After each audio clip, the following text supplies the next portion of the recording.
Could Rachel Reeves halve the cash ISA limit? Why it's a big mistake and what I would do with ISAs.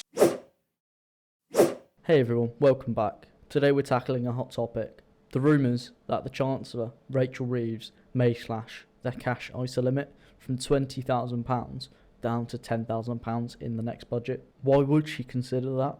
What are the downsides, especially for savers, the market and the UK economy? I'll also walk through my proposal for a new global investor ISA designed to channel foreign capital into the UK. Let's start with what isn't certain. There are no formal announcements yet, but multiple media outlets and financial commentators are reporting that the Treasury is considering cutting the annual cash ISA allowance from £20,000 to £10,000, as suggested by The Independent, with their headline, "Report suggested the Treasury could be considering cutting the annual cash ISA limit to £10,000. And another article from The Times says Reeves is poised to slash the cash ISA allowance in half. Another says it's resurfacing in speculation ahead of the upcoming budget, says the Scotsman. In earlier months, some reforms were raised, but no cuts were pushed through in the spring statement. So why is there speculation around the cash ISAs? Some say the government may view ISAs, especially cash ISAs, as tax shelters, limiting revenue that they could be receiving. There's also a narrative encouraging savers to shift from safe cash into stocks and shares ISAs to support capital markets and equity investments in the UK. The government's fiscal pressure also matters. They may be looking into new sources of revenue for structural reform. So that's the backdrop. Now let's dig into why this might happen and then why it might be counterproductive. This video does not represent financial advice. I'm not a financial advisor. When investing, your capital is at risk. Investments can rise and fall, and you may get back less than what you invested. Past performance is no guarantee of future results. Why Reeves might do it, the case from the Treasury. Here are possible motivations and justifications that might be floating inside the Treasury. Firstly, revenue and fiscal levers. Cutting or restricting tax advantage instruments gives the government more taxable income to work with, i.e. less income from sheltered ISAs. With high debt, inflation and public spreading pressures, they may see this as a lever to raise hidden revenue with less visible tax hikes. Think tanks like the Institute for Fiscal Studies have warned against rash tax measures, but pressure for new revenue is very real. They could be promoting investment over savings. The narrative could be too much cash sitting passively is economically suboptimal. The government may argue people should invest, not hoard cash. By limiting cash ISAs, savers may be nudged or forced to shift to stocks and shares ISAs, pushing capital into equities and potentially boosting UK listed companies. Some proposals have suggested cutting the cash only portion while preserving the overall ISA limit, in effect restructuring the balance between cash versus equity components. Tax collecting the return in a normal savings account. It is speculated that they believe the £10,000 that won't be able to go into the cash ISA will just be left in a normal savings account, and that the government will be doing this to collect the interest. Now that money has been left out of the cash ISA. Capital market stimulus.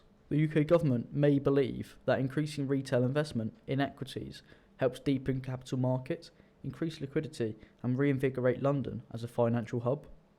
In theory, this could help UK companies raise more capital, improve valuations and stimulate growth. These are possible Treasury narratives, but we'll see from a savers' and investors' perspectives, there are serious risks. Why a halved ISA limit could be a mistake, the risks and unintended consequences. Let me walk you through several key counter-arguments why this idea is dangerous from multiple angles. The first, it penalises savers and breaks trust. If you've been putting money aside responsibly, a sudden cut feels like the state moving the goalpost, particularly for low to middle income savers. This undermines confidence in the ISA system as a stable, reliable tool, even causing speculation for the stocks and shares ISA. The second is it might not push people into investing. Changing a limit doesn't change risk appetite. Many savers in cash do it so intentionally for safety, liquidity or risk aversion. Some commentary from building societies warns that cutting cash ISAs won't automatically convert savers into equity investors. Therefore, you might just get less tax shelter and more taxable savings elsewhere, a net loss for savers without shifting behaviour. The funds that they could put into stocks might be the first investment of this kind for the individual, leading into potential poor choices of investments, thus leading into losing money rather than safely collecting it like it was before. Number 3 is funds flowing out of the UK. If generous tax-free investment opportunities are curtailed in the UK, people may look outside the UK for better returns and tax treatments. US stocks and funds often attract global capital because of the scale, liquidity, familiarity and historical strong returns. If the UK ISAs become less generous or restrictive, capital may flow to the US markets or offshore instruments instead. This can drain domestic capital markets rather than strengthen them.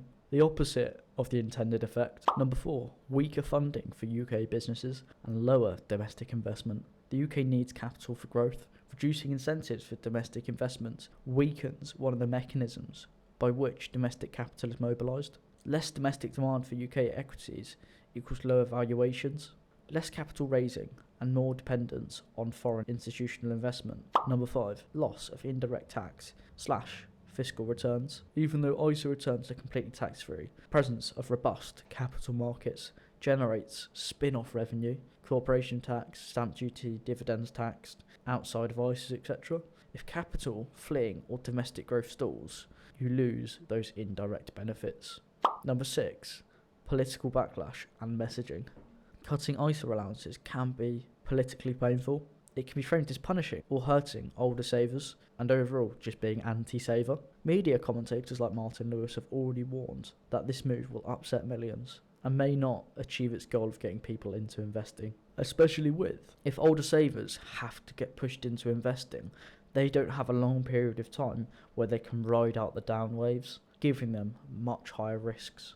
Number 7, distortions in capital allocation. If the government forces or nudges people into equities, you risk distorting investment decisions. People might invest in UK equities because of the tax incentives, not because of the fundamentals. That mismatch can lead to asset bubbles or mispricing. Number 8, inequalities of access and unfairness to certain types of savers. Not everyone can afford to max out ISAs. Those with irregular incomes, emergency needs, or those who rely on cash, like retirees, may be hurt disproportionately more. Given all of these risks, a blunt halving feels like a blunt instrument. My proposal is the Global Investor ISA. It will attract capital and not limit savers. Instead of restricting, let's invite capital. Here's the idea that I'm calling the Global Investor ISA. How would it work? It'll be open to non-UK residents, like foreign high net worth individuals who are millionaires abroad. They'll pay a one-time access fee, for example £50,000, but this access fee can be completely changed, and that will allow them to enrol. Once they're enrolled, they can invest up to £20,000 per tax year, same as UK residents. But your investment must be in the UK listed stocks, ETFs, funds or instruments. All growth, dividends and gains inside remains tax-free under UK rules, just like a normal stocks and shares ISA. Optionally, there could be conditions or tiers for access, for example, accreditation or minimum portfolio sizes. Why could it work, and what are the benefits? It directly channels foreign capital into the UK markets, boosting liquidity and valuations. It increases demand for UK equities, which helps domestic firms raise capital and strengthens the market ecosystem. Because returns are tax-free inside the ISA, it attracts foreign investors seeking UK exposure. The one-off access fee is revenue for the exchequer, not ongoing tax cuts. Over time, such investors might establish operations in the UK, they might relocate or fund UK projects, reinforcing growth. It adds a new dimension of global attraction to the UK capital market. But what are some of the potential concerns? Well, the first one is regulatory and legal frameworks. You need to ensure compatibility with HMRC, cross-border tax treaties, anti-money laundering and investment regulation. The next is tax leakage. You'd want safeguards so that gains aren't taxed elsewhere or abused. Fairness and optics. Some could argue it's favouring the wealthy, so transparency and clear rules are essential.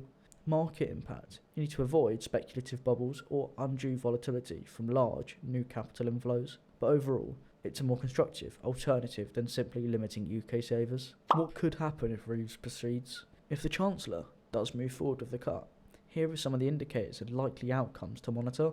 In the budget speech, see whether the proposal is to cut only the cash ISA component or reduce the total ISA cap. Watch for how the government frames the cut. It is fairness, rebalancing, or fiscally necessary. Is it fairness? rebalancing, or fiscal necessity. Expect pushback from building societies, banks, and savers groups, especially if they rely on cash ISAs for retail funding. Some have already voiced concerns that limiting cash ISAs could harm funding sources. Monitor flows. Are savers shifting to tax-paid accounts, foreign markets, or stocks and shares ISAs? We just don't know what will happen. Observe how UK equities perform. Do we see flight or weakened demand? Finally, whether the government considers a foreign investor ISA variant or reforms along your lines as a counterbalance. So here's the bottom line. If the rumours are true and Rachel Reeves really does want to halve the cash ISA limit, it will send a message that saving responsibly isn't being rewarded anymore. Yes, the Treasury might gain a little short-term revenue, but what's the long-term cost? Less confidence, less investment, and less capital staying right here in Britain. We shouldn't be shrinking opportunities for ordinary savers. We should be expanding them. And rather than squeezing what we've got here, we could be innovating. Like my idea for the Global Investor ISA, a new way to bring millions, if not billions of pounds of foreign money straight into UK markets to fund growth, strengthen businesses, and rebuild investor confidence in this country. The UK doesn't need fewer savers. It needs more belief, more investment, and more ambition. So what do you think? Should the government protect the ISA limit, or is it time to completely rethink how we attract money to the UK? Drop your thoughts in the comments. I'd love to hear what you'd do if you were Chancellor for a day. If you found this video useful, give it a like so YouTube knows to show it to more people, and subscribe for more deep dives on how UK policy shapes your money.